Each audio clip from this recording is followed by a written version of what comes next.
I'm Brandon, And I'm Brandon.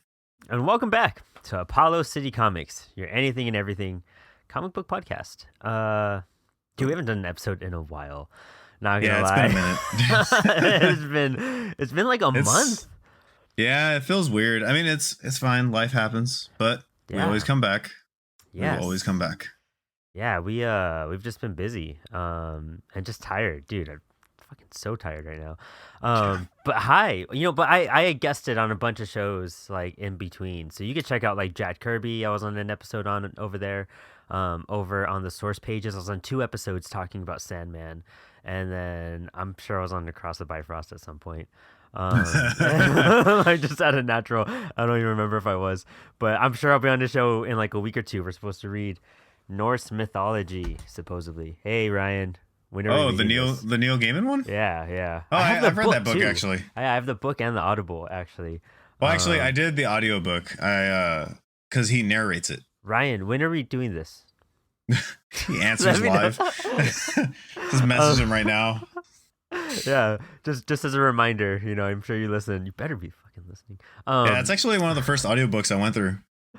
Yeah, dude, me too. Actually, that's why I signed up for Audible was because it was. Of course, right? Don't tell me That- we have the same audiobook library. I mean, I only have that and like Jerusalem by Alan Moore because I started reading Jerusalem, and that book is so damn dense. Like, I Not had to only listen. that, it's like I had to listen to 1,000 pages. No, it's actually one of the longest books ever written. It's up there with like Murakami's like IQ 84 and whatnot. It's like somewhere in the top 20 or something Jesus or Christ. 15. Yeah, Alan Moore, dude. But dude, it's so dense, and I would read a chapter and then I'd have to listen to the audible like a guy talking through the book to be like, okay, I did get that. All right, let's power on through. And then chapter by chapter, that's how I read that book. But You I just only had to read the keep doing first. double takes. Yeah. I have a really cool copies because it's one giant book, but then it has like it's broken up into three parts, and that's how another copies. But anyways, you're not gonna read that book. I'm not Never going to mind. read it. I'm sorry. I mean, I'd love to, but I think it took him like 15 years to write, and I know something like that is going to be quite the commitment. Dude, they re-released his book. What is it called? Voice of the Fire.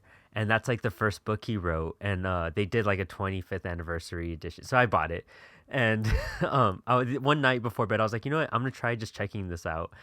And dude, the first third of that book is a character speaking like in a caveman voice. So and writing as a caveman voice, you know what I mean? So Oh, it's man. so jumbled and hard to like process. And me trying to like read a book before like bed, my brain was like, what the fuck is this? Like I can't even. I'm too lazy to grab up and grab it. It's actually right next to Norse mythology, coincidentally. You're reminded every time Um, you're closely getting to Norse mythology. Yeah, seriously. But we're gonna talk about some Neil Gaiman stuff. And I mean, we haven't touched Sandman, and everyone's been hyped about Sandman. I'm excited for hmm Sandman. So as we talk about the King of Dreams, don't forget to get your coffee, which you probably got from coffeeandacomic.com. Which, dude, he has been having some dope sales going on. If you watch his Instagram page, I've been scoring all my books there still, and I mean bagged and boarded books with coffee mailed to you like pretty damn fast. He like ships it out, and then like I have it before like the day it says it's going to be delivered. It's beautiful, and it's always packaged beautifully. And he gives me stickers. Stickers are fun. Who doesn't want stickers and coffee and comics and bagged and boarded books? Dude, You, when was the last time you bagged and boarded your books? oh God, I could make a whole episode about my Right? stack. I think Right? so. You know how like I moved like a year and a half ago into my hmm own place. I think in that year I bagged and boarded my books once. Same. Dude, Yeah, even before I moved, I didn't even bag and board all my books because I was like, fuck that. That is so it's much a work. pain. You know what? He does that work for you and then just hmm mails it to you. And then you read it and you put it back in its bag and board and it's all pristine. And then bam, right in your box or in a hefty stack because your boxes are full like me. So check out coffeeandcomic.com and there's a 15% off discount code at the bottom. And say what's up to our boy on Instagram. Dude, watch his like hmm live videos. He's so fun and doing cool stuff and And interacting with great people. I love he's him. got his Warms brick my and heart. mortar now, so he's This got is a brick physical and mortar. place. You could go visit him now in shop and have a cup of coffee while you buy you comics. It's pretty cool. Hmm. His shop is really nice, dude. I'm looking at it on Instagram. Like, Yeah, it's in it's a, California, right? it's in Yeah. like Huntington Beach area, and dude, it's well set up. Like, if I was to go to a comic book shop and see that, that's so eye catching, and you have everything set up well, and there's like a variety of everything. That's ideal. And he's getting like toys now too. So I'm sure if you guys want toys, he'll order it for you. No lie, I'm sure he'll do it. Especially having the brick and mortar now. But yeah, Sandman. Sandman. So what? This is your first time interacting with Sandman. Entirely, yes. I've put off Sandman literally since I've read comics because it's well, if we use this official DC app right here, I don't know why it's not working right now. Perfect. There goes my face. Um, well, if you could see it, it would be 75 issues. So Yeah, it's I a could have told you 75 that. issue story. I was trying to show it, but nothing against Warner Bros. Or anything, but their goddamn motherfucking app doesn't work properly. That's a Nothing different works at story. Warner Brothers right Yeah. now. Nothing works at Warner Brothers right And now. I paid for the yearly subscription, so there's that too. Yeah. Um, anyways, so it's 75 issues, Yeah. and it's one of those things that's like when you read comics and you continuously read comics and also have a backlog, you kind of put things off. I've always said my comic book sin was Sandman because I've read a lot of the quote unquote greats. I've read Right. Watchmen a bunch of times. I've read Dark Knight Rises. I've read Spider-Man Blue, all that shit. I've read Hmm. all the quintessential top 10 BuzzFeed what comics you should read before you die thing. Yeah.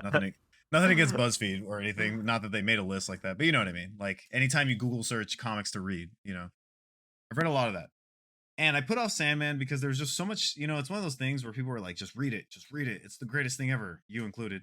And it's just like, okay, I'm gonna read it, but like everybody's like pestering me, pestering me. And I was like, I'm just gonna read it when I want to. And then when the Yeah. show was out, I was like, okay, I'm gonna watch the show and read the comics simultaneously at the same time for the most part. Read a couple issues, watch a couple episodes, read a couple issues. And I watched the first season and I read the first 8 issues. Yes. Which if you see spoilers included, right? Yeah. Fuck yeah. I mean, Okay. you fucking better Yeah, go rewatch it, everybody, for your third time. Like. spoilers included. So, issue 8 is when he meets his sister Death, or at least shows us when they meet for the first time on page or on show. Yeah. The season ends a little bit after that, but that's where issue 8 stops. Mm-hmm. Is after they meet. And reading both and taking the story in at once for the first time ever, just to kick things off, I really like the show. The show is awesome. The show is pretty much, I mean, I know you're going to love it and I know you're going to hype it up, but the show Yeah. really is a good example of like how you make a good adaptation where you don't need a shot for shot remake. You just take what's good and add that spin that's required to make a good TV show out of a book. Yeah, it's like everything Which, we've ever wanted from a comic book adaptation, and yeah, it was just done properly. And yeah. Neil's name is slaughtered all over those credits. Oh, And thank 100%. That's goodness probably for why it's that. so good. Yeah, like you didn't Um, have any people just slapping like everything around and mix matching and doing the changes they made too were so perfect for the show, yeah, and it made the sense. the changes for the show are like it's one of those things where they made some changes because they wanted to try something different, make it more Hmm. modern, and it works. Yeah, And the changes and the things they kept, which was a lot so far, as I'm concerned, like down to the dialogue, yeah, still works for the show. Like that's how good the dialogue is. Like a lot of comic book dialogue is very iffy comic booky, sometimes. comic Yeah, booky. very You know what comic I mean? booky. Like, I've always told people if you want to here's the thing that I've come up with on my own. If you genuinely want to test good comic book dialogue, just say it out loud. Read it out yeah, loud to yourself and understand how cheesy, bad, or good it sounds when you honestly read it mm-hmm, and hear a exactly. voice to it. The thing with Sandman is they take direct word bubbles and lines from the comic into the show down to the every single syllable and every single word to the point where it's an exact replica and it still makes for great dialogue, which is Yeah, pretty impressive considering this book was published in 1989 when it first started.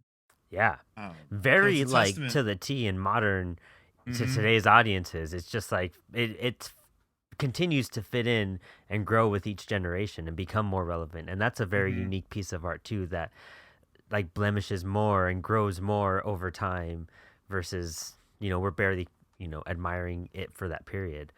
Yeah. Um, And yeah. and a perfect example is that video you posted, you shared on Instagram that shows like the comic panel with the TV Yeah. show kind of like layered, and how Hmm. the words are literally the same when he's talking to his sister. So that's really cool. Um, the one thing with the comic, and this is just a quick rundown of how I felt about it. I love how it reminds me of Swamp Thing. They even reference Swamp Thing because it Hmm. feels very.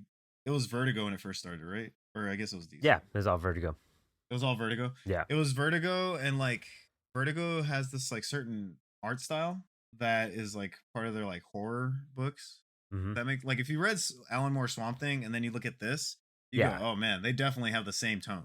Yeah, Like this like Shades of Changing Man, like a lot of the even the Invisibles at that time, like all very similar in that kind of much more gritty art style almost, and they had flavor to it. It wasn't Jim Lead, like that's the cool thing it about all wasn't of these. Jim Lead, yeah, And like I love that. It's very expressive. Dude, yeah, that's the cool thing is that there's so much. You're right. There's so much related to Alan Moore Swamp Thing to the T. I mean, Matthew the Raven was Matt Cable from Swamp Thing, the Abby's boyfriend. He's the one that dies in the car crash in Swamp Thing, and he's like a drunk like douchebag. And yeah, he dies in Swamp Thing, and when he and he comes dies, back as Raven. comes back as Raven and Sandman. And it's Ah, also okay. homaging like very classic comics, literally House of Secrets and the House of Mystery, which were Hmm. old like DC books. And this has that Bernie Wrightson kind of feel to it in that sense, that those, that Swamp Thing early horror art style to it. And that's the Yeah, cool thing too, is that it's a horror book. And it's a horror book in a different sense. It's not a bunch of yeah. blood and It's guts and not scares. necessarily. Side note: I didn't expect the show to be as violent as it was. I mean, Hmm. I should have, but I didn't know anything. I didn't know Yeah. anything about the story or the tone, so I was kind of shocked. They're dropping like f bombs, and they're kind of like pretty gruesome. Um, so there is that's what kind of helps the show feel more creepy at times. It's like not scary but unsettling. Yes, exactly. Yeah, Yeah, you know. it catches you off guard. Um and I mean even the serial convention once you get like further into the season into volume 2, but like that's the amount of horror. It's so subtle at that Yeah, point. That's like the one that it turns up a little bit, but I mean even volume 1 it's very like magical horror. I mean, we were talking about an Aleister Crowley like reference from the very beginning, and it's yeah. just a very like cult horror in that sense. And the other thing too is like the there's certain things on the show. Again, I haven't read that far in the book, and I plan to keep going. But I do feel like there are certain things the show does better. Hmm. Like I thought the diner episode was a lot better than the diner issue. I agree with that. What Um, especially because you got to like really flesh out those characters in that diner issue yes, and the diner episode. And the show, I mean, in the comic, it's very kind of fast paced, and you're kind of like it's yeah, trippy and it's scary and it's Neil's like even says it's like the most horrific comic he's ever written, and it's super creepy. But dude, that show kicks it off with like it's kind of ramping up the whole time. yeah. And It then almost it feels like, goes into the dude talking about like, oh, I never loved you. When you pass out, I'd go and fuck your son.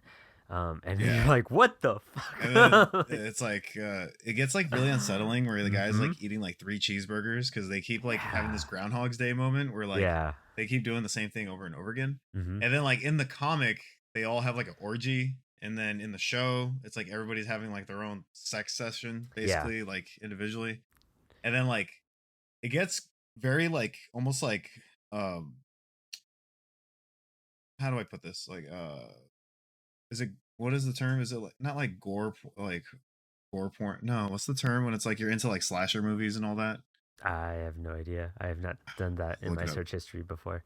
There's like a phrase for it, but it's basically like it turns into almost like this a torture porn. That's what people call Mm. it, like kind of thing. Where like it's like the slow, like violent scenes of like someone like cutting their arms or like you know what I mean, Yeah. the guy getting stabbed in the head and all that. and it gets like really gruesome for the Then show to the a point where nail like going into their hand and everything, yeah, like like slowly, mhm. it's slowly happening. And I think the episode did a lot better at that than the issue. But like Yeah. the issue is still good. Yeah, that's the thing about it. And it's like it's not even to put the issue down. It by itself is astonishing, but it's weird seeing like it got better at a certain Hmm. point when you already know that this is a top-notch book. Um, even down to like these, issue one. Maybe we should have just done the autoplay and just let it flow through. But like the whole Aleister Crowley, what's up, T'Challa? Aleister Crowley thing. I forget his name, and I'm not gonna remember all the names. We're on the spot doing this recording, so uh, what was I talking about? In the show, they kind of expanded this first two episodes really well in the sense of like if episode one felt like you covered 100 years, like Hmm. it's really drawn out, but it's giving you so much backstory and history to it all that you're just like, damn, like I kind of was scared, being the like conscious, like I hope people like this type of thing. I was like, oh, I hope this Hmm. doesn't lose people or anything because I know what comes next. And everyone that I've talked to that has seen it is just like, no, the first two episodes like captured me right away. Like I was really Yeah. just wanting to discover. Um, it's kind of weird, and it's a weird sensation, a book like this kind of being so popular and beloved. And I know everything that's going to happen, and it met all my expectations, and everything I wanted to see was there, and then some. Um, but it was like I wonder what it's like for a first time viewer of this, like who hasn't read this book like three or four times in their lives and Yeah. like It fully was digested it. I wasn't sure to expect because the first episode felt like that would be the whole season, Yeah. Yeah, right? right? So it was one of those things where you're watching it and you're like, oh, he's being held captive. He's been captured and they're kind of like draining him for his powers. This looks like it's going to be the first season. And then you realize the whole like 80 years go by and then the episode's done. Like, oh, so the pacing kind of jumps a lot in different Yeah. places, but the comic does too. Yeah. And it's kind of one of those things that like I feel like the comic does better than the show because, when it comes to like this Netflix show, for instance, it's like you have 45-minute episodes and that's your runtime for each episode, right? Mhm. So time kind of works differently for overall for the story because it's one consecutive linear time period or whatever you want to Mhm. say. Like it's moving forward no matter what. With a comic, like we've always said, there's that like whole magic to it to where between panels, a millisecond to a million years can happen instantaneously. Yeah. And the panel like the panel transitions allow that. Yeah, exactly. So it's one of those things that we don't have to go into too in depth for because we've talked about it a million times. But basically, like the turn of a page, 100 years can go by. And that's Mhm. kind of what happens at the end of the book in a way. Yeah. Yeah, Like and such a hard thing to nail, especially cinematically and with how much time goes by and how much they do these time jumps throughout the entire season. mhm. Like even the death episode, when they're going back and traveling every 100 years to visit his friend Hobbs, Yeah. like, dude, the way they change the clothings, the outfits, like, and the haircuts, all that type of stuff, like, they make it so clear. And of course, I mean, they show the dates on it, but in the first two episodes, I don't even think they really always show the dates. You could just tell there's time jumps because of the Yeah. aging and who they are, and then you're like, oh crap! Like you realize it's the kid from whatever the 80s or whatever or Yeah, and he's the one that's 60s, like and he's like yeah. in the wheelchair and everything. And And it's that's like the like main his. character Oh, go on.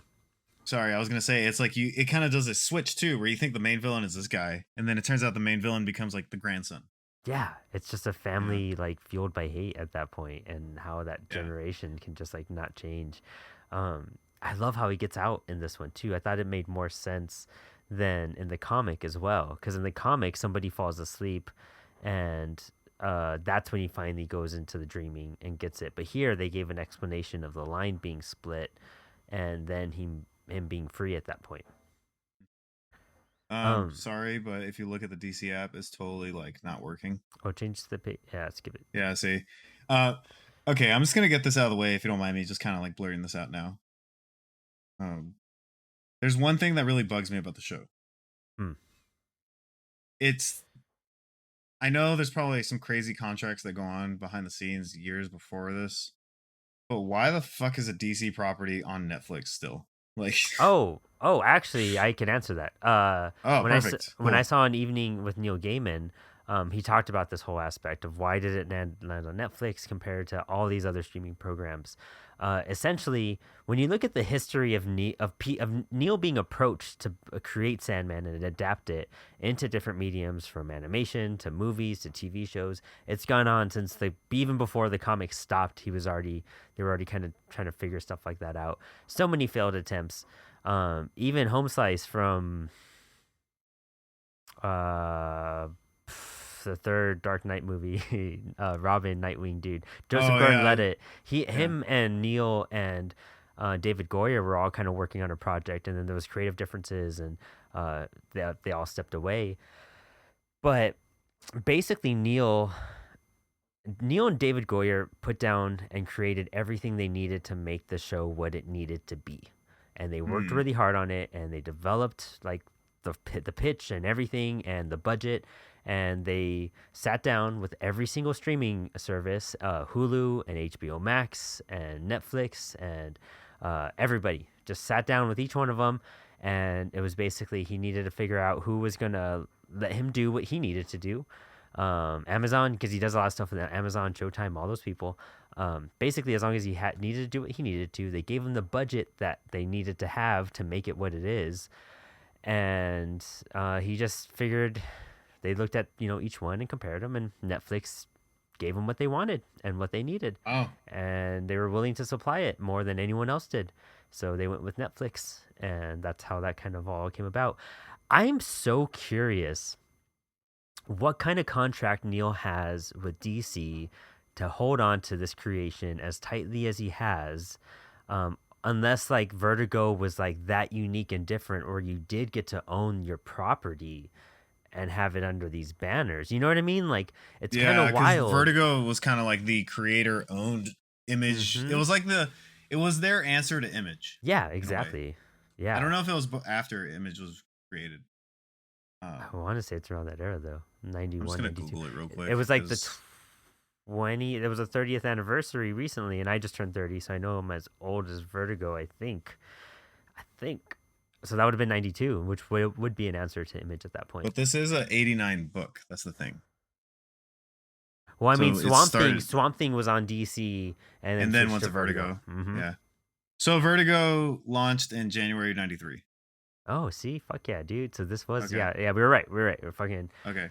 answer to Image, So and a lot of books did transfer over it. So yeah, I guess this was a DC book that was later imprinted by Vertigo. yeah, so here's the thing that kind of bugs me with this. So that makes sense. Like he was just like, you guys are giving me the best deal. I'm gonna go to you, right? Mm-hmm. It's kind of like Sabrina Chilling Adventures, where like you started up on Netflix and it's a Netflix original series, but then like a Warner Bros. Logo is there. Mm-hmm. And I don't care where the fuck you put your property, like Hulu, Netflix. It doesn't give a shit to me. Like Yeah. I'll watch it wherever you Yeah. put it. It's just like it kind of reaffirms, and we talk about this all the time. Like it just feels like it doesn't help the situation going on with WB and DC. Like Oh yeah, in it, that aspect, yeah, you're just like, where's the trust at, and who's really in control here? But yeah, then again, I mean, unless Neil is just like that in control, of because I course, mean, yeah, of course there were no other than like Sandman himself in a sense, the characters in it. There are no DC yeah, because it's not Joanna Constantine. She's a Neil Gaiman creation. That's not like a DC yeah. That thing, was him It's to not because they basically have the rights to only Sandman stuff, right? At yeah. Netflix, it seems like. So And that's Joanna why, Constantine like shows up in the later volume, I think, or even maybe in this one of these two volumes, I forget. mhm, But so it's like Neil made her, so that's why you got to like double it up. And I yeah, thought that and even like made more sense. Like, they have like you don't get Etrigan yeah, like you would do in the comic, right? Which is cool. I think the idea of Etrigan and like in Sandman makes sense to me when he goes to hell, especially. yeah, dude, that's And I so was fucking like, sick. but like it's funny because when you watch the show and you meet, I forget the demon's name, but you meet the demon that like guides him through hell or Oh, whatever. it's like Scuttlebutt or something like Yeah, that. Scuttlebutt. But he talks in rhyme as well. So it's like the moment I saw that, I was like, oh, that was supposed to be Etrigan. Squatter And then Bloat, Squatter Water Bloat. okay. Yeah. They also reference like Arkham Asylum a lot. in the comic. They reference Batman and Green Lantern and Dude, Swamp Thing. Scott Free, the whole entire like nightmare of Scott Yeah, Free in the X Pit, and coming out of that, and then Granny Goodness being in there. John yeah, Dee's actual like villain name was it Doctor Destiny? That's or right, Doctor. I can't Yeah, it's remember, Doctor to be Destiny or honest. something like that. He doesn't have the villain name in the show at all. It's just John Dee the whole time. Yeah. So that's another So aspect that's all. What's cool about it, what's really interesting about Sandman and the construction of Sandman is that you have this new property. And this new property, new books are hard to like, sell people on no matter what it is, even nowadays, if it's a new character getting a brand new book and you know nothing about it, it's a hard thing to get everybody on board. mhm, And what they did is have Sandman have a dip in all these DC characters to kind of bring it together a bit more. And all the characters we just named are all different parts of the DC universe to kind of entangle you or entice you to read Sandman because they're like, oh, dude, Constantine's in this issue. yeah, Oh, the Fourth Batman's World's in here. this issue. Yeah. Yeah, like all these like Martian Manhunter and the Justice League International.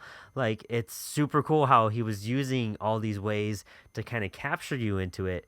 And then volume two, A Doll's House, starts really like telling you about what Sandman's about. And that one is just like, okay, this is a unique thing with like different characters you really haven't seen in comic books before. And then volume three, Dream Country, which dips into episode 11, those are just like the uniqueness and how wild you can go with this series. So it kind of just keeps blooming into this thing, but it starts with like that root of the DC universe to be like, okay, I think I have some familiarity with this. Let me see what this character is doing with these characters, and then it Hmm. slowly becomes its own thing and just fucking becomes the fucking greatest comic ever Slowly but surely. made. Um. So, oh my God, see, this is what I mean about this app, dude. Um.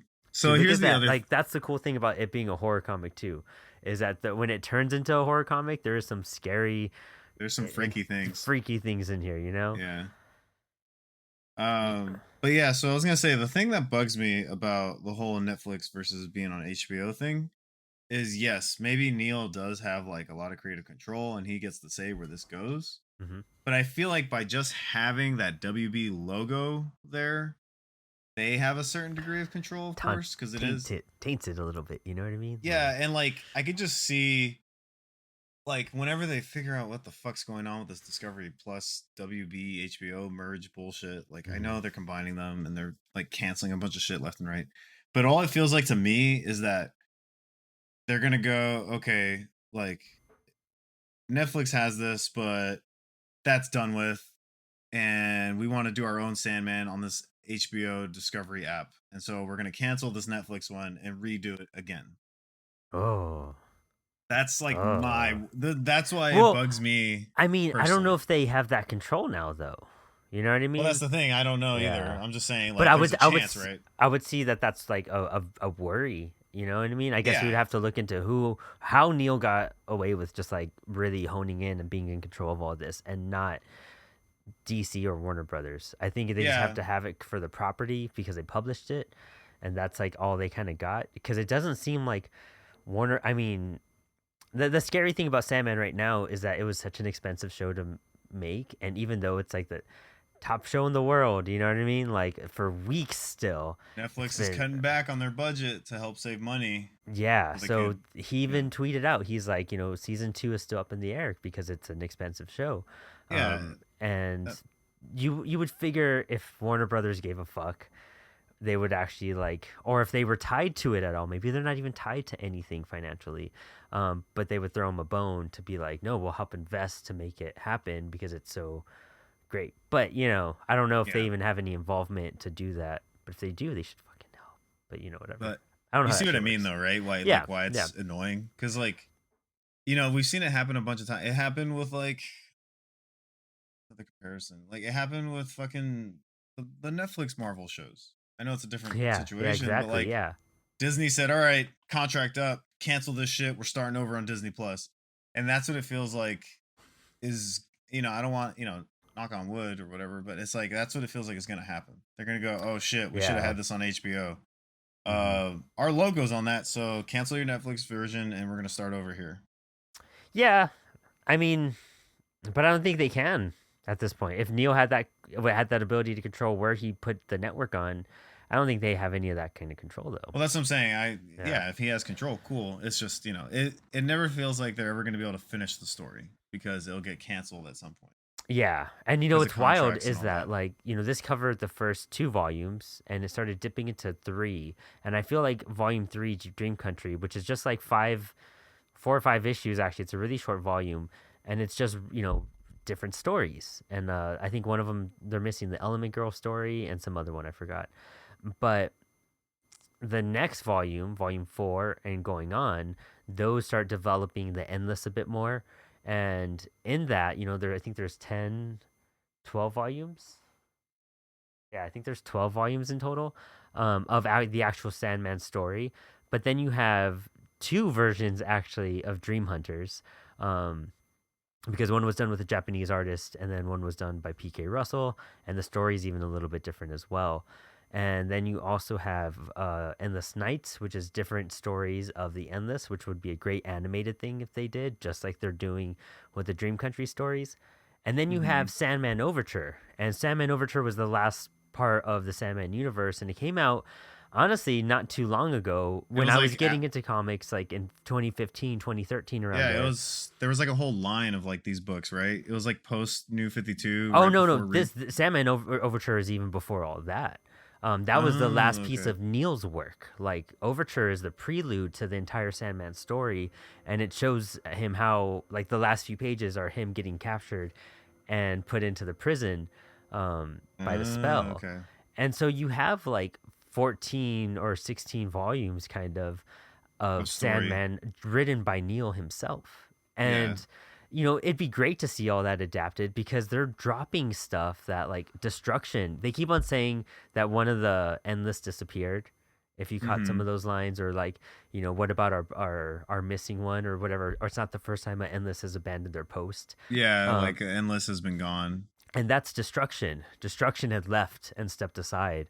And spoilers, if not for everybody, but he's actually with Dream's son, who's actually mentioned in the show too, and in like a Oh. little deleted clip that I think Netflix had posted. I reposted that. So they're already dropping tidbits that are like in later volumes, and Yeah. it's And that's kind of like the wink to the hardcore fans like yourself, right? That's hmm like, oh, look what we might talk about. But yeah, then, and it's you it's like know, a tease, and it's just like, damn guys, like you guys have so much ready to go. I don't know yeah, how you guys couldn't, continue this because it's just gonna get bigger and better. You know what I mean? yeah. It's one of those things, like Stranger Things. If you So, think Stranger Things is top notch, that's the thing with Sandman. If they keep on doing what they're doing with these first two seasons, this is just scratching the surface. Volume one is not my favorite volume. It's like one of my least favorite volumes. Like volume two is on one of those bottom of the list. Like fuck, it gets so good, just yeah. mind blowing. Um,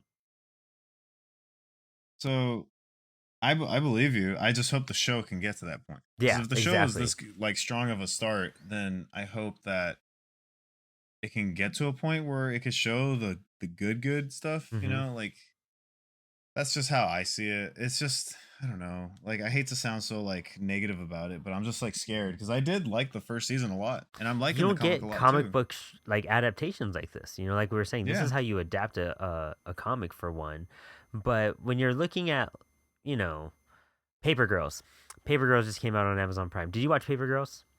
I've read the entire series. I've not watched the show yet. Okay, so I've read the first, like the deluxe edition, which is the first 10 issues, and Hmm. I fucking love Paper Girls. I love Paper Oh, it's Girls awesome. so Yeah, I much. have every single issue. I've read It it since is it started. Like I've wanted to finish like getting the other ones because it's so damn good. Like yeah, visually, it's it's beautiful. The story's fun. It's fast paced. It's crazy. It's like about like teenage literal paper girls that get caught in between like a space timey wimey travel and space yeah, travel war and fucking interdimensional travel and yes, like it's time so cool. paradoxes and shit like that. And the Um, show, when I saw the first episode and they were hitting a lot of the right beats for the comic, and I was like, all right, cool. This is like, I'm wondering how they're gonna approach this. And then by episode 4, I just felt like I'd been watching like 8 episodes by then. Like it strays so far from even like what I knew as a source material. And it's cool Hmm. that like sometimes you kind of want to dive in. Sandman does this. Sandman dives into characters a bit more, but just the right amount to where it's like, oh Hmm. wow, the diner episode's a really good example of that. Yeah, You like flesh everybody out these feels fleshed out. characters. Yeah. But Yeah. then Paper Girls, they do that to each of the, 4 girls, but like so much that you're just like, where's the story at? Like we are just like launching into these personal lives so much and opening up all these doors, and even in the comics they're never separated for too long. No, they're always um, together for the most always. part, And or it's they're like just, with their future selves. yeah, and there's just so much missing and so much of the essence of the comic missing. Hmm. Umbrella Academy. I mean, everyone loves Umbrella Academy, the show. I fucking hate the show. I can't get myself to watch it because I had so much fun reading the comic, and I felt like if they could transpose that energy into the show, I would have loved it. And I'm sure it's like not bad on a certain level, but I had such an attachment to the story of the comic. Did you And when you read? Did go you and watch adapt season it, 3? no, I haven't watched Umbrella Academy since episode 1 of season 2. Oh wow, really? Yeah, Huh. yeah. Well, I might have to disagree with you. I don't mind the show, but that's a separate I don't know. conversation. Yeah, I mean, yeah, I'll rewatch it. I'll talk about it again. I'll take a different look at it. But like, the Sparrow Academy shows up at the very last few pages of Volume 3, Volume 3, yeah. and then we have a whole like season. I don't know. To me, I feel like Gerard has like stepped so far away from his creation because I of mean, it. I respect the guy, but he's been on my shit list for many reasons Why? as a comic book writer. Oh, I know. I understand. Not There's a him as a lot of person. delays. Yeah, There just was a lot of delays. the delays and like some decisions he made with Doom Patrol that made like real sense. Again, Oh, separate like what? conversation. But I'm just curious real fast. Open that Doom Patrol can. I will. the We could del- do a Doom Patrol episode. yeah, the Like, delays just killed me. That's all. It's just yeah, like the delays killed, and then like issue 11 was cool, the whole D&D aspect, but it was just kind of like, oh, that's an interesting way to end the story. So sure. I never read the D&D story. I stopped Oh, it. Like, oh yeah. Why did he piss you off? Because I didn't read it. yeah, exactly. I mean, okay. I also bought like every Young Animal Me book too. available. I Literally actually, my every Young single one. Animal box is out right now because I want to like dip into some of that stuff. Like, I miss it. That Nick Darrington and Doom Patrol. Like, oh god, it's so fucking good. Bug was the best one. But anyways, Oh, Bug or was actually one of phenomenal. Bug is one of the best ones. It's Mike Allred. You know what I mean? Like, Yeah, that's our boy right there. Like, it's all the Allreds. It's like 3 of them. yeah. His wife Laura But and somebody else. yeah. To circle back to like To Sandman. the Sandman, I know, right? We always get distracted, but hey, it's still comic books, whatever. Um, again, my concern is that the shit gets canceled because of streaming rights, creative rights, contracts, budgets. You know what I mean? Like hmm Netflix is notorious for canceling everything that's not Stranger Things. Like Yeah. like they literally just talked about how they have to cut back on their budgets for shows because they don't have enough money basically. Like their stocks tanked. hmm And it being a WB property and WB not knowing what the fuck they got going on over here, it's just like it's a recipe for a show to get canceled and rebooted on another service. That's all. I'm Yeah, not I can saying it's see. gonna happen. It's just that's my concern considering the show is so good. Yeah, that makes sense. You know what I mean? In that concern aspect, like, yeah, Yeah. we just like literally just hope for the best. But of course, I don't know. I feel like there would be a whole movement of like retaliation if this show got canceled. If it's this big and popular at this point, like, how do you disappoint? Imagine how many people, just in general, Netflix is losing users a bit more than usual as of late because of all the things they're putting into play, like that Yeah. John Wayne, and that shit's fucking awesome. The The dreams. fucking or fucking the Colonel right Yeah, the there. Colonel. Yeah. But imagine how many people are just gonna like unsubscribe from Netflix just because they canceled Sandman. You know what I I mean? mean, Like, people, yeah, they already need a reason to unsubscribe. The moment you like any show that they cancel, you lose a subscription. You yeah, know, yeah, you cancel. I don't know what's a show that people love that got canceled on Netflix. Like, I don't know. You cancel He-Man, someone's gonna unsubscribe. yeah, You know what I exactly. mean? Like, Yeah. you cancel Pokemon Journeys, which is a Netflix original. And Someone's I gonna wonder if unsubscribe. they got like enough new subscribers or like continuous subscribers just because of Sandman. It's such a beloved comic, and people, it's one of those comics that if you don't read comics, you probably read Sandman at a certain point Yeah, because everybody always says they read Watchmen and Sandman and all that shit. it's that top 10 list. You know what I mean? That's Hmm the reason why, for one, why it reaches more people. But it's The worthy reason of why that I aspect. avoided it. Yeah, right. Yeah. Well, I mean, Yeah. I did that too for a long time for those basic, just usual ones. I think that's why I'm so fried on Watchmen at the moment, See that? honestly. But look I at this mean, panel work, dude. Like this was unique stuff going on I know this is back in the in '80s, back when universe. they didn't use digital form. Mm-hmm. I have like an eighth printing of the comic. I have like in like a trade paperback. I have one of these cool covers, Preludes and Hmm Nocturnes. I have lent this book to so many people. All beat Actually, up. I've even hunted down some of the single issues. Like I have number one, and just Like like original print. yeah, like first prints of. Are they worth a lot of money, or is it just so many in circulation it doesn't matter? No, these get a good little chunk. I've sold a couple Sandman book. I sold one signed by Neil, um, the first appearance of Death. Yeah, I needed a couple bucks, Mm, sacrifice that. But yeah, a lot of these are just like, oh, it's an essentials, Vertigo. But yeah, this is I actually want to worth buy those bucks. giant hardcover like library looking editions. Oh yeah, There's like four the of them. yes, they're beautiful, super Crazy, beautiful. crazy hardcover side. They're like 150 each kind of thing. Got my CGC slab of Oh, Sandman there you number go. one. Yeah, and then my favorite one, I posted it on Instagram, but because I'm such a big Constantine fan, um, I have this one that's signed by Neil and in Yeah, I gold up remember seeing here. that. Yeah. Yeah, it says Sweet Dreams. And I actually have a lot of Neil Gaiman signatures. I won't lie. I even have like a Coraline Mondo poster signed by Neil. I have like a Coraline small poster signed by him. I have like a couple various little random things. I got real lucky when I met him one year at one of his rare signings at San Diego Comic Con in 2019. That was or 2018 or something like that. hmm Pretty wild. I have random Neo Gaiman stuff, but the main thing I have is like his hardcover. They collected a bunch of his short books or short stories into one like compilation. Oh, you got And there's the three. Neil Gaiman library? Yeah, the ones that say like how to talk to girls at parties or Yeah, whatever. dude, that's Emerald. cool. I I don't have have those. those. I want to get I'll those. share a picture, but it's basically like three volumes, and it's like 2 to 4 stories on each one. Oh, nice. Yeah. And I mean, it's wild, dude. Like I got into Sandman. I it was one of the books I always heard about, and then Overture started coming out. So you What year just picked did it up. when did Sandman Overture come out? Look that up real Let's look fast. it up. All right. Um, because that's when I was kind of like really getting back into comics, and I thought it was really cool to see a Sandman book because I'd heard so much Ah, about it. And sorry. Overture Uh, has artwork by J.H. Williams, and it's like yes, and J.H. Williams. Some of their best work would be Batwoman from New 52. I got to read that one. Um, I've heard that applauded like crazy. it's a really cool series, and then they canceled it, and then I was like, damn it, it was so good, it was beautiful, the way they like wrote it, and just it was such a good story, and then they canceled it, and it was like I right when she's about to propose to her girlfriend, and then they canceled the book and started over. Did JH who did the art? Oh, it's Kevin O'Neill. Never mind. I'm stupid me. Never mind. Um, but that's when I was like getting back into comics, and Overture really caught my attention That because of the was artwork and because of the style of the story. And learning it was like a prelude to everything. I was like, what's the perfect time to like pick up Sandman? And Sandman, like certain volumes, dude, just resonated with me so much during the what I was going through in life.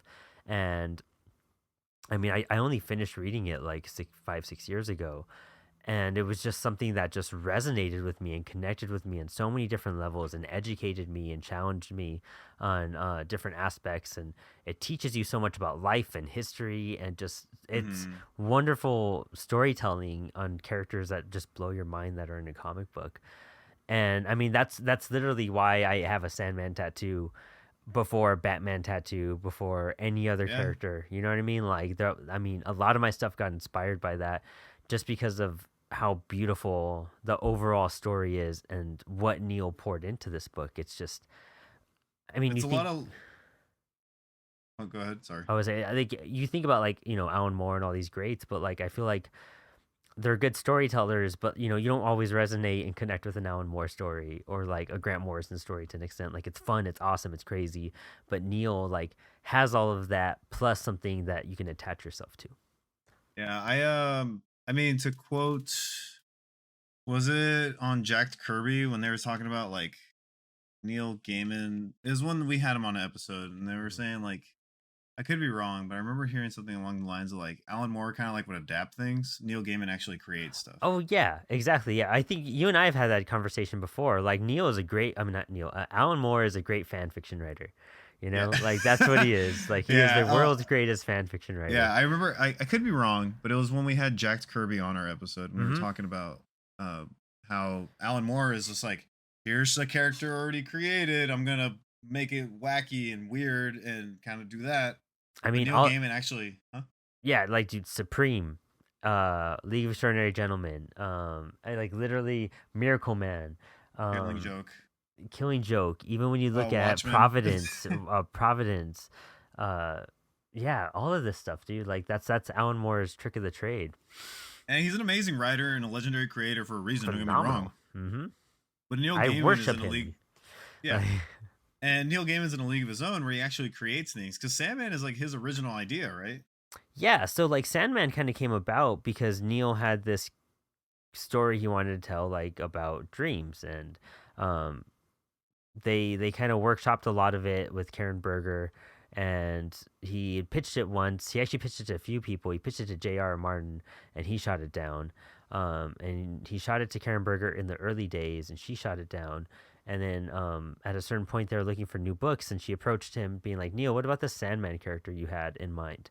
And they had to differentiate to like, we gotta figure out a way to make it so unique and different that people don't confuse it with the Justice Society Sandman or with Jack Kirby Sandman from, it's actually his first creation, the where that superhero came from. And Neil just had this very unique approach to dreams and how he had planned it all out. And that, yeah, this is all him. And he is pulling from the DC universe, but like those are just Yeah. elements he's stealing. But Kind of because he Sandman seems is like he's his. forced to. Yeah, I mean, Yeah. yeah, exactly. Like, and I'm sure it's like an entry level. I mean, this was his like one of his first because he's that fucking brilliant. One of those dudes. Like, of course, I mean, shit was different back then too. But it was one of those things like he was barely getting into comic books in general. He had only done like Black Orchid before this, and maybe something else. Maybe I want to say, but Black Orchid was like his first like DC big thing. But it's one of his first comic books, and one of his like earliest stories that he started shaping. So like for what he created and what he pieced together, I mean it's brilliant in that sense. Still all I mean as far as I know, only some you could reference something, but you're not like but you're still putting your spin on it. Alan Moore just straight up fucking grabbed everything and he had his toys, he had his action Yeah. figures in front of him and he was playing with them. Um, He and got his action figure, said, okay, you're going to do this and you're going to do that. mhm. I think I got my story, guys. Yeah, exactly. Yeah. Yeah. So that's the cool thing about Neil overall. Yeah. I think because Neil, this is like his own creation. I think that's where you feel again, no discredit to Alan Moore. He obviously Hmm. puts heart and soul into his work too. But the thing with Neil being like an original creation, you just kind of like when comic creators, I think it's a perfect example of when comic creators make the story they actually want to make, Hmm. that's when you feel the passion. Yes. Yeah. And that's As what's kind of driven I think you and I probably a bit more like, we do the show and we read a lot of DC and Marvel for sure. You know what I mean? It's just Mhm. and in general you're exposed and you read kind of more of that. And a few years ago, especially when we fucking turned Apollo into what it is, we wanted to start covering more indie stuff and interact with more indie people. And we're realizing that like the creator owned independent stuff is just always just going to be like the best thing to aim for. Like comics feel so restricted and restrained in these two Mhm. big mediums, but like the creator owned like stories, the original ideas are really like always the gems. And it's we would love to write like Daredevil and fucking Batman and shit one day, Oh but yeah, like totally. And don't get me wrong, there's still passion put into those, but they're kind of yeah. it's like passion with a chokehold on it. Yeah, Like yeah, it's exactly. like Like I got this story of Batman I want to tell, but fucking the CEO of I don't know who CEO of WB is, but Like they just like fucking chokehold the character. Like that's right, Hmm. motherfucker. Make this story so we can sell toys. Like Yeah, exactly. It's just it's the indie network in general is just like the right direction to always look towards. And I admire the people who fucking discover that first, and maybe they just don't dig the big two or in general. But it's crazy how big the indie society has become over the last few years because people just like not enjoying the big two nearly as much, hmm or so many more creators are coming in and emerging and just being like, I have my ideas. And it's inspiring in that sense too. And this is like one of those things where it's just like Neil doing his own thing. And I mean, you could do an independent book that references like all this stuff. I mean, Donny Cates does that type of stuff all the time, all the and it's time. his Yeah. indie stuff. Yeah, people like these type of homages, type of thing. But with hmm your craft, Spawn, perfect thing. Spawn whatever four whatever, the one with Cerberus in it. Yeah. Has all like the DC and Marvel characters like referenced inside of that. Like that's a good way to pull hmm and input Well, into a story. even in Donny Cates, because we always talk about Donny Cates. Yeah, for us. Even in crossover, there's that one panel Hmm. where they show a prison of all the comic characters, and it's obviously like Batman's gauntlets and like Yeah, Superman's hands and all that. Like that's the stuff that's cool. and You that's know? this reference to Spawn in that same essence. You know what I mean? Like that's Yeah. all. That's like a reference upon And a reference. Like. and that's cool, but they're still Mhm. doing their own thing. Yeah, exactly. Yeah, and then it becomes its own thing after that. That was a long Yeah. tangent. I forgot how that started, but yeah. It's fine. We're just talking about Sandman. Uh, but yeah, I think I overall like the comic. It doesn't feel that dated. The show is awesome. I think the diner episode and the friend episode are like the best ones Hmm. because it's just good cinema at that point. Like the crazy Groundhog Day effect with the diner episode, and kind of like this deal he makes with his, he finally admits to him being his friend, where every Yeah. 100 years they meet, and it was nice because I'm assuming that's an issue. Yeah, yeah, yeah. It is. Um, It's like. and it's nice because it kind of brings the humanity to Sandman or to Dream, Hmm. Morpheus. Dude has like four fucking I know. nicknames. Yes, yes. I never thought about it because in the show they go Dream, Morpheus, the Sandman. It's just like the he also has another title of something of dreams or whatever, or King of Dreams. King of Dreams. Yeah, so he's Yeah. got like four names. Yeah. But like, it's kind of cool because it brings a humanity, and the guy that all the characters are great, and the guy that plays him literally looks like him and sounds exactly how I'd imagine him to sound. Right. You look at the character and you just hear that voice. You know what I mean? Yeah, he's like this Um. guy that's like, I've been captured for 80 years. And Yes. then, Like Mr. Steal Your Girl over here, just like fucking yeah, all dreary and goth and fucking like. the guy that plays him though is like he is super skinny to the point I was like, did this guy like starve himself to I know, like right? become like it was almost like He looks like a little alien. yeah, I mean, if he's naturally that skinny, Hmm. that's cool because it probably helped with the character. But I was like, dude, like, did this guy like starve himself just to like get the role? I wouldn't be surprised. I mean, he was one of the first people that they auditioned for Dream, and Mhm. then they auditioned 1,000 other people after that, and they still came back to him. And him being one of the first people that they saw, they were just like, "This was it. This was by all means." I mean, honestly, all the casting, I just perfection.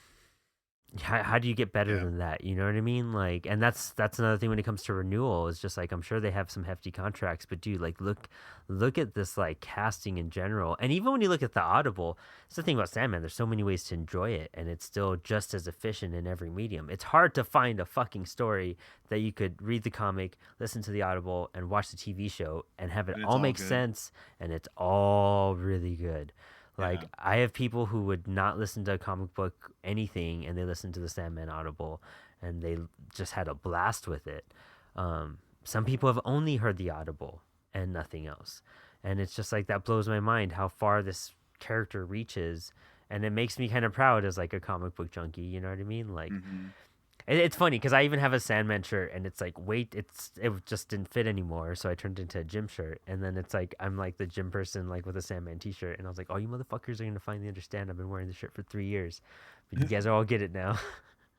they're gonna be like, oh, you watched the show? Cool, man. I fucking know everything. Um, but yeah, and I mean the transitions from I don't even know what more to say in that sense. Like from every character, from every, it's hard to like. You can't bash on the show or the comic. No, It's one of those unique it's times that it's just the, like, I mean, it's not perfect, right? But like, it's one of those things. Like, I don't got any complaints. I'm pretty sure, like, if I sat down and really analyzed it, there would be something. But mm-hmm. it's just like a casual watch, taking it in as like a comic book show and like a first time observer of the story. It's solid. Like And that's the cool part for newcomers to go into this medium as well and still really understand how complex this world is. You know what I mean? We are literally talking about a place that goes from, you know, like the 1800s into modern day, mhm. into the dreaming world, into hell, onto Earth during various time periods, dealing with like endless beings and making that clear and what they are and what they control. I mean, Desire, dude, fucking Desire was phenomenal. Desire is one of my favorite characters in the Mhm. show. And it was always like a favorite in the comic or a top in the comic. I'm not gonna say favorite, but like in the show, Home Slice Alexander, I forget his name. I always repost his stuff though, their stuff. But it's just so good. It's just so Yeah. beautiful, and it just like you could see them as like larger than life in the show, in their character. Yeah, like the casting is one of those things like you look at it and you go, "Oh, this makes sense actually." Mm-hmm. Like the Exactly. person fits their role, and I don't have any recollection of like how these characters look on like in terms of the page. Mm-hmm. So to me, as a first time viewer, I'm like, "Oh, this makes sense. Like this person fits the role." And like, And even like, I mean, there's so many stupid complaints about like Gwendolyn Christie being Lucifer.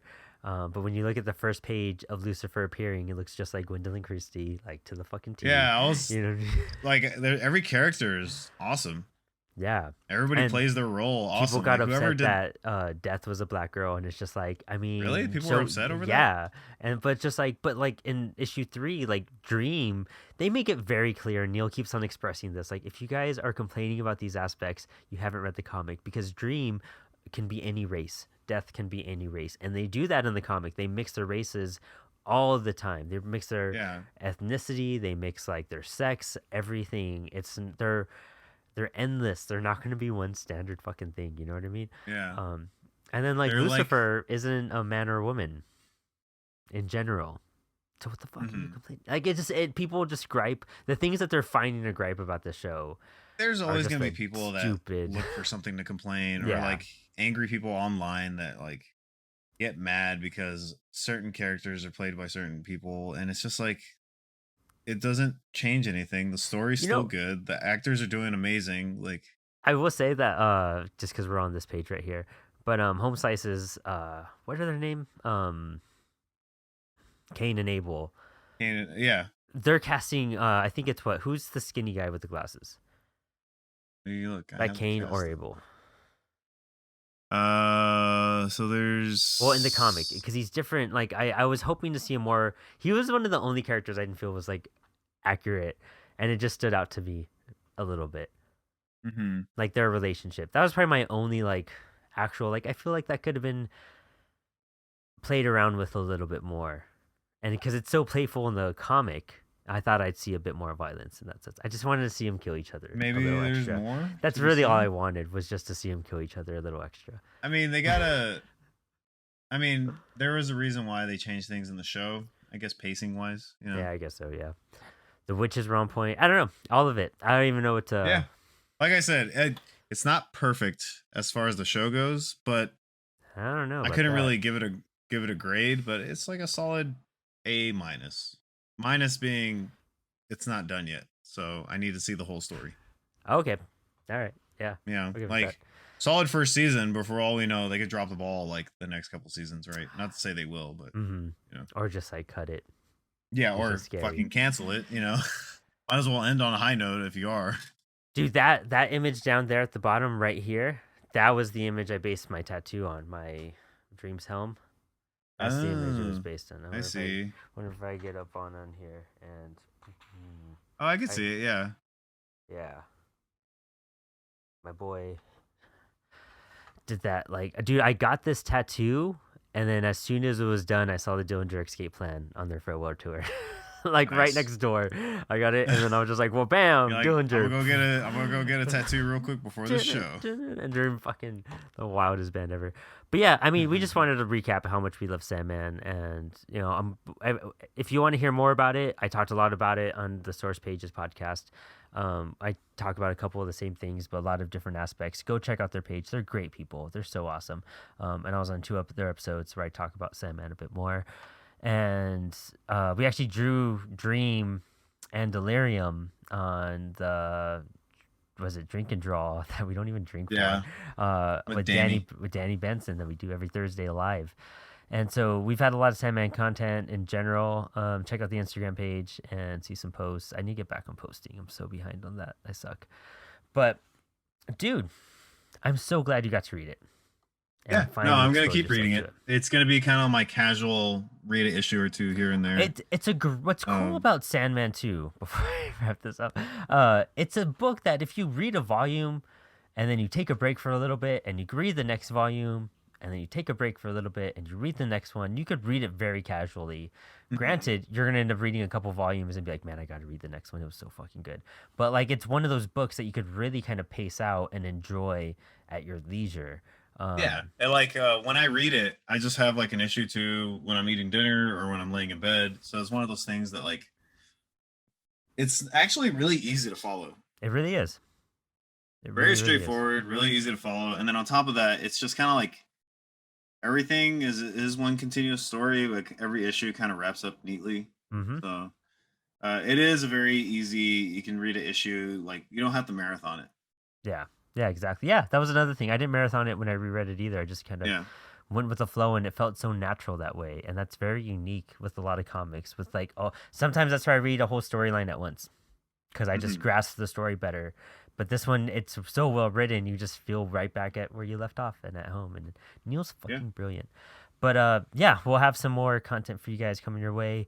We have a really cool trip coming up that we'll talk about, and we have some killer plans coming about in every which way of your direction of us writing and creating and doing cool stuff. So you'll hear a lot from Brandon and I on every It's medium out there. working. Yes, yeah. To So quote the greatest movie ever made. so keep your eye out for some killer announcements, and we'll be asking for a lot of fan support. So because we were doing some cool shit. But yeah, thanks for hanging. Thanks for having me.